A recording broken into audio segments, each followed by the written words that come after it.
नमस्कार। आज हम जो चतुर श्रेणी है उसके बारे में चर्चा करेंगे। देखो, चतुर श्रेणी में जो राज व्यवस्था है उससे संबंधित 10 प्रश्न पूछे जाएंगे। उनमें से 5 अंक जो प्रश्न हैं ये भारतीय राज व्यवस्था से संबंधित होंगे और शेष जो 5 प्रश्न हैं ये राजस्थान की राज व्यवस्था से संबंधित होंगे। देखो, राजस्थान की राज व्यवस्था में टोटल टॉपिक दे रखे हैं, लेकिन भारतीय राज व्यवस्था में केवल संविधान का परिचय संबंधी टॉपिक ही दे रखे हैं। तो आज हमें जो भारतीय राज व्यवस्था में जो भारत के संविधान के स्रोत हैं इनके बारे में चर्चा करेंगे। देखो, यदि भारतीय संविधान के स्रोतों की बात की जाए तो भारत के संविधान के निर्माण में लगभग 60 देशों के संविधानों का अध्ययन किया था, जिनमें से लगभग 10 देशों के स्रोत ग्रहण किए थे। एक तो ये याद रखना, यानी भारतीय संविधान की बात करें तो भारत के संविधान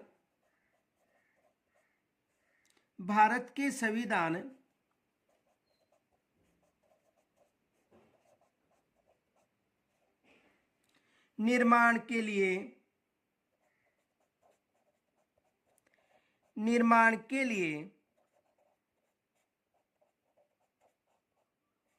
भारतीय संविधान निर्माण के लिए लगभग 60 देशों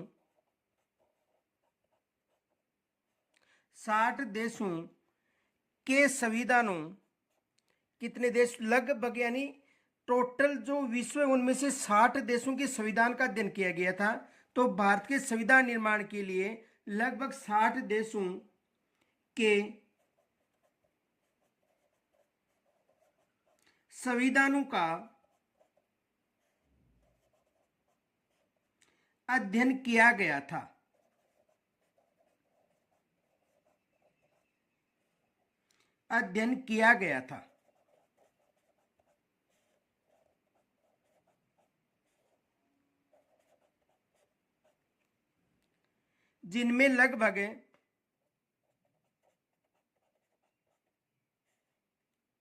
जिनमें से लगभग 10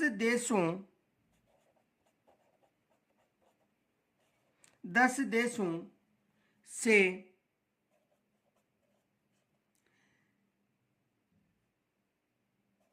संविधान स्रोत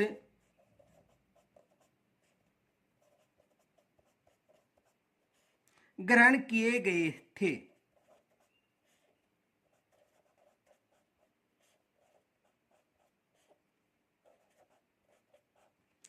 यानी हमारे देश के जो संविधान निर्माता थे उन्होंने लगभग 60 देशों के संविधानों का अध्ययन किया था और उन 60 देशों के संविधानों में से लगभग 10 देश हैं उनके संविधान स्रोत ग्रहण किए थे, ये याद रखना।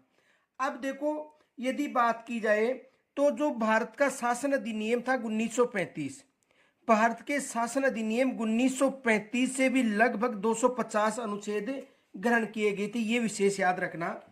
नोट, भारत के संविधान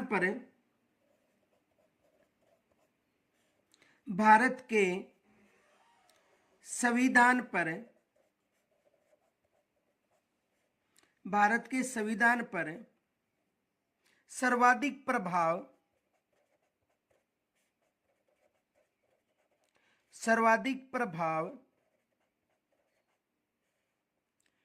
1935 के भारत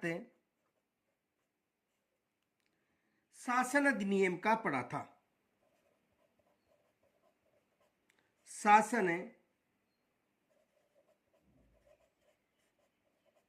अधिनियम का पड़ा था।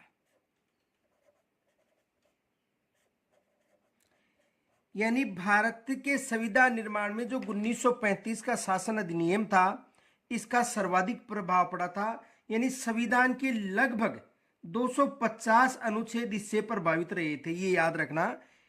संविधान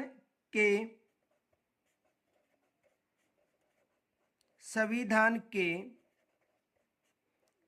लगभग 250 अनुच्छेद, संविधान के लगभग 250 जो अनुच्छेद थे इससे प्रभावित थे, इससे प्रभावित थे। यानी जो 1935 का शासन अधिनियम है इसका सर्वाधिक प्रभाव पड़ा था, ये याद रखना, भारतीय संविधान के जो निर्माण है उसमें। और वैसे लगभग 60 देशों का संविधान का अध्ययन किया था, जिनमें से लगभग 10 देशों के स्रोत ग्रहण किए गए थे। अब देखो, जो भारत शासन अधिनियम 1935 है इससे कौन कौन से स्रोत ग्रहण किए गए थे। भारत शासन अधिनियम 1935, भारत शासन अधिनियम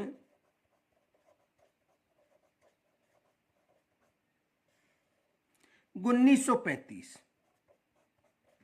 देखो, भारत शासन अधिनियम 1935 से कौन कौन से स्रोत ग्रहण किए गए थे।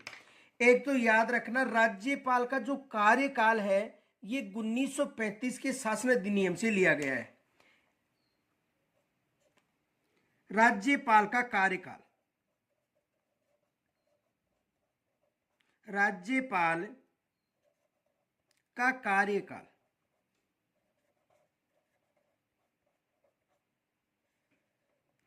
ये किस से ग्रहण किया गया है? 1935 के शासन अधिनियम से।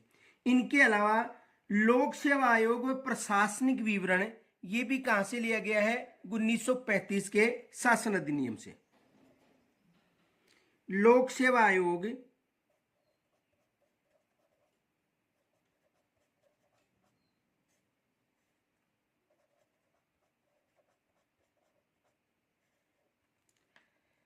व प्रशासनिक विवरण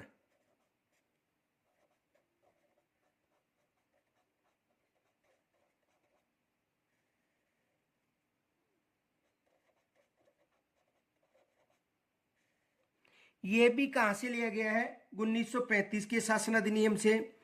इनके अलावा देखो, संघ सूची,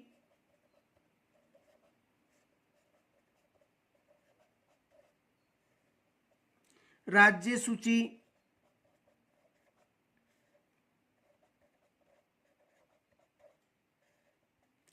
समवर्ती सूची,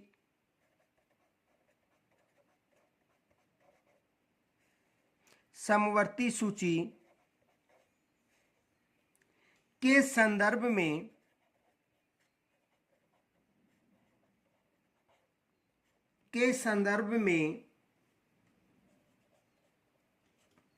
राज्य और केंद्र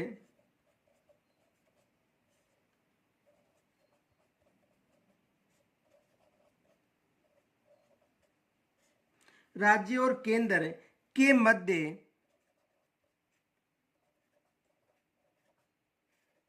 शक्तियों का विभाजन।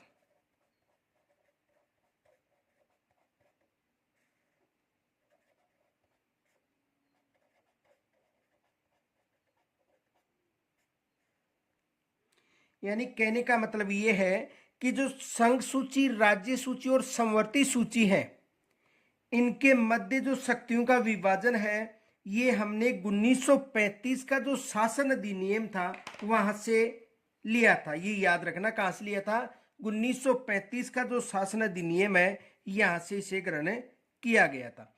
अब देखो आगे, इनके अलावा देखो एक फैक्ट याद रखना कि संघ सूची, राज्य सूची और समवर्ती सूची का जो उल्लेख है ये अनुच्छेद 246 में मिलता है। कहां पर मिलता है ये याद रखना विशेष।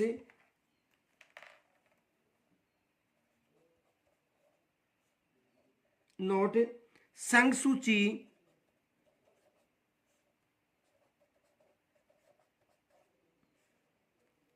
राज्य सूची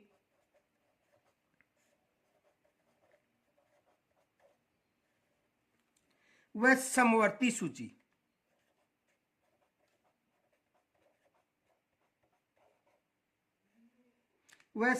सूची का उल्लेख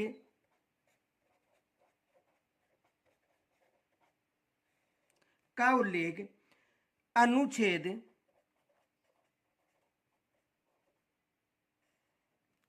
246 में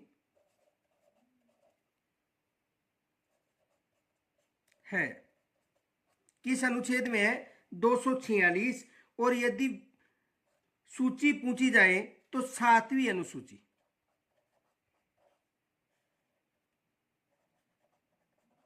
कौन सी अनुसूची है?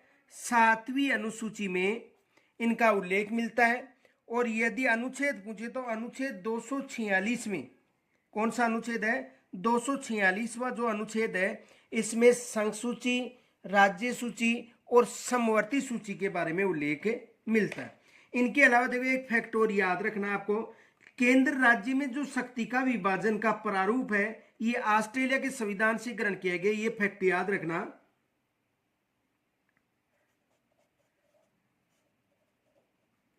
केंद्र राज्य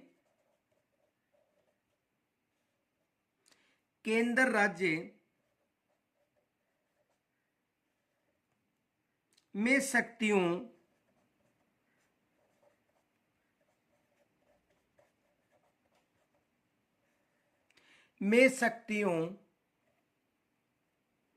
का प्रारूप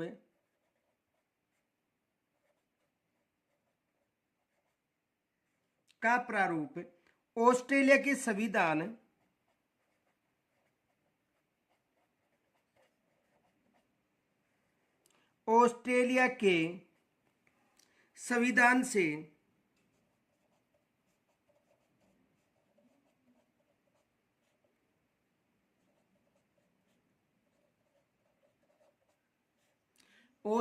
संविधान से ग्रहण किया गया है।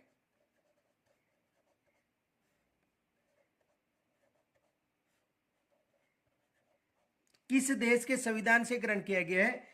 ऑस्ट्रेलिया के संविधान से ग्रहण किया गया है। तो देखो संघ सूची, राज्य सूची और समवर्ती सूची की बात करें तो 1935 के शासन अधिनियम से इनका उल्लेख कहां पर मिलता है? अनुच्छेद 246 में। ये याद रखना।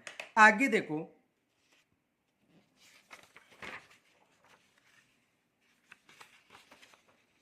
देखो किन देश से कौन कौन से स्रोत ग्रहण किए गए, इनका एक सूत्र है, ये आप याद रखना। सूत्र देखो, आनी आज 10 20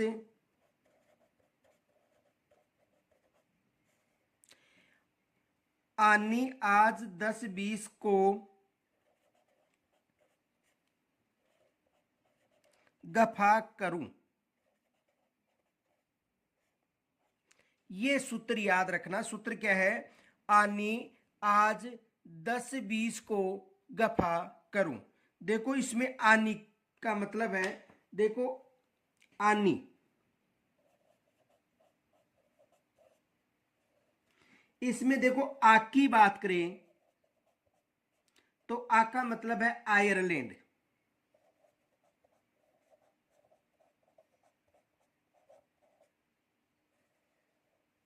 आ का मतलब है आयरलैंड। और इसमें नी की बात करें तो नी का मतलब है नीति निर्देशक तत्व। नीति निर्देशक तत्व।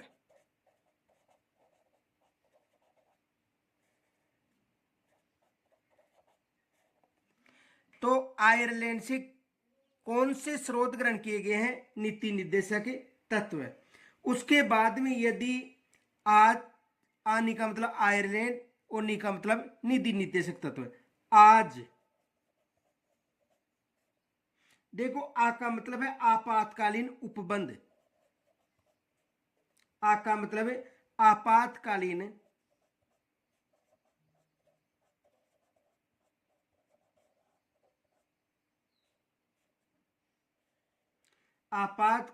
उपबंध।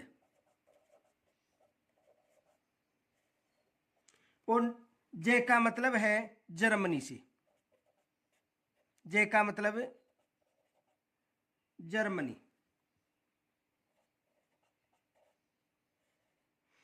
तो आनी आ का मतलब आयरलैंड, नी का मतलब नीति निर्देश तत्व है, आज में आ का मतलब आपातकालीन उपबंध और जे का मतलब जर्मनी। 10 दे का मतलब है दक्षिणी अफ्रीका, दक्षिणी अफ्रीका।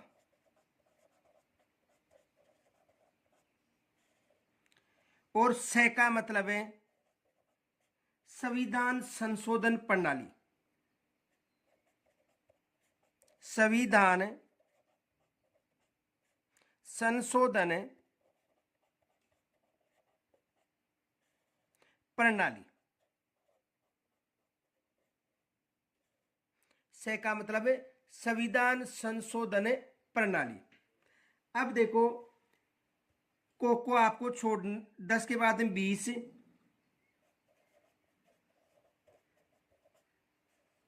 देखो इस 20 में बी का मतलब होता है ब्रिटेन, बी का मतलब है ब्रिटेन,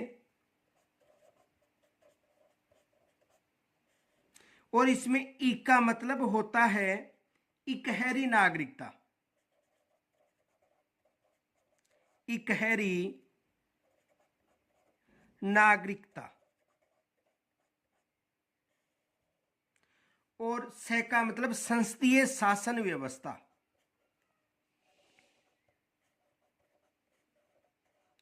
संसदीय शासन व्यवस्था। से का मतलब संसदीय शासन व्यवस्था। अब ये जो को है इसको छोड़ना है। उसके बाद में गफा, देखो गे का मतलब होता है गणतंत्र,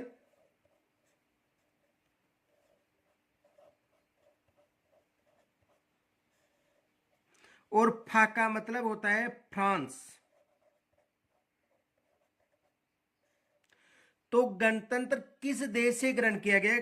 फ्रांस से किया गया है। और करु का मतलब, के का मतलब है कर्तव्य या मूल कर्तव्य, कर्तव्य या मूल कर्तव्य।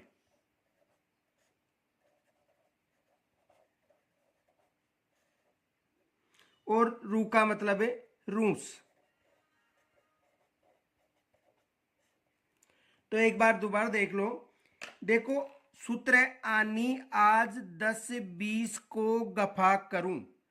आनी का मतलब आ का मतलब है आयरलैंड हो गया, और नी का मतलब है नीति निर्देशक तत्व हो गया। आज में देखो आ का मतलब हो गया आपातकालीन उपबंध, और जे का मतलब है जर्मनी। एक याद रखना, वित्तीय आपातकाल की बात पूछे तो वित्तीय जो आपातकाल है वो अमेरिका से ग्रहण किया गया था। 10 का मतलब देखो, 10 में दे का मतलब होता है दक्षिणी अफ्रीका, और से का मतलब होता है संसदीय संविधान संशोधन प्रणाली। 20 में देखो बी का मतलब होता है ब्रिटेन, ई का मतलब होता है इकहरी नागरिकता, और से का मतलब होता है संसदीय शासन व्यवस्था। को आप छोड़ देना है। गफा में गे का मतलब होता है गणतंत्र, और फा का मतलब होता है फ्रांस। और करु में देखो कै का मतलब होता है कर्तव्य या मूल कर्तव्य, रू का मतलब है रूस। यानी जो मूल कर्तव्य हैं ये रूस से ग्रहण किए गए हैं, लेकिन मूल संविधान में इनका कोई उल्लेख नहीं था। ये याद रखना, मूल संविधान में इनका कोई उल्लेख नहीं था। तो देखो ये स्रोत ग्रहण किए गए, एक तो ये सूत्र है। दूसरा सूत्र देखो, दूसरा सूत्र है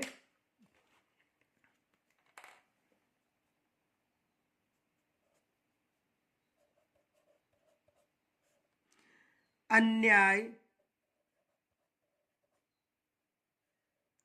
की उपमा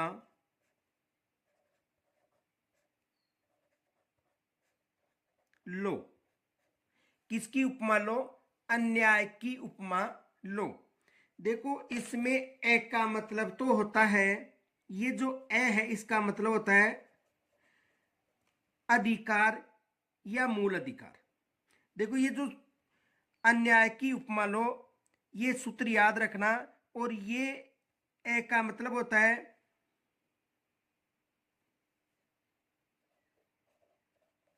मूल अधिकार या अधिकार।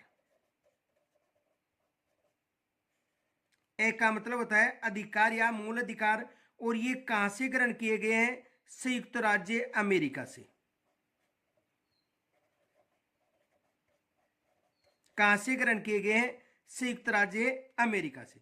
फिर दूसरा न्याय में है न्यायपालिका।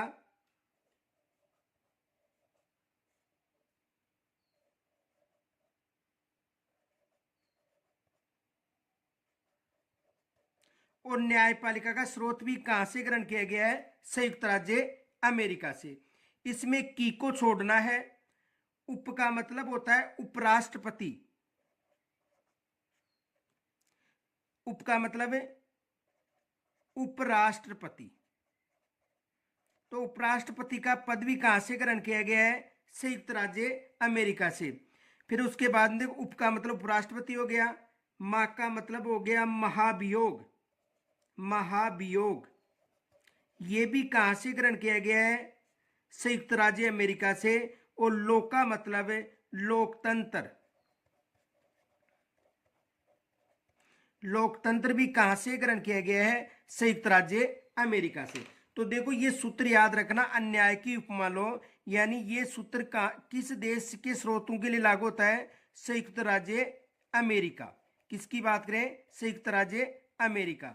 तो देखो ए का मतलब अधिकार या मूल अधिकार कहां से ग्रहण किया गया है? संयुक्त राज्य अमेरिका से। न्याय का मतलब हो गया न्यायपालिका। न्यायपालिका का कहां से लिया गया है? संयुक्त राज्य अमेरिका से। उप का मतलब हो गया उपराष्ट्रपति, संयुक्त राज्य अमेरिका से। मा का मतलब होता है महाभियोग, कहां से ग्रहण किया है? संयुक्त राज्य अमेरिका से। और लो का मतलब लोकतंत्र, ये भी हमने कहां से ग्रहण किया है? संयुक्त राज्य अमेरिका से। तो देखो ये कुछ स्रोत दे देशों के जिनके बारे में हमने चर्चा की। शेष जो स्रोत हैं इनके बारे में हम चर्चा कल करेंगे। देखो इनके अलावा मार्केट में एक बुक आ रही है, छोटी सी बुक है, अच्छी बुक है, जीके चोपड़ा जी के नाम से है ये बुक है, और राजस्थानी भाषा से संबंधी है, यानी भाषा, बोलियां और साहित्य। अच्छी बुक है, आप इस बुक को एक बार जरूर देखें। 4th ग्रेड हो या 1st ग्रेड हो या 2nd ग्रेड या रीट हो, उनके लिए काफी लाभदायक उपयोगी पुस्तक है। एक बार मार्केट में जाकर इस बुक को जरूर देखना। छोटी सी बुक है और अच्छी बुक है। इसमें देखो अच्छे स्रोत दे रखे हैं, यानी इसमें जो टॉपिक है राजस्थानी भाषा और बोली है, राजस्थान की जो प्रमुख कृतियां हैं, प्रमुख साहित्य और उसकी रचनाएं हैं, राजस्थानी संत साहित्य है और लोक साहित्य है। तो एक छोटी सी बुक है, अच्छी बुक है, आप मार्केट में जाकर इस बुक को जरूर देखना, और ये बुक है आपके लिए काफी लाभदायक होगी। तो कोई समस्या हो तो मुझे कमेंट्स के द्वारा जरूर बताना। धन्यवाद। जय हिंद। नमस्कार।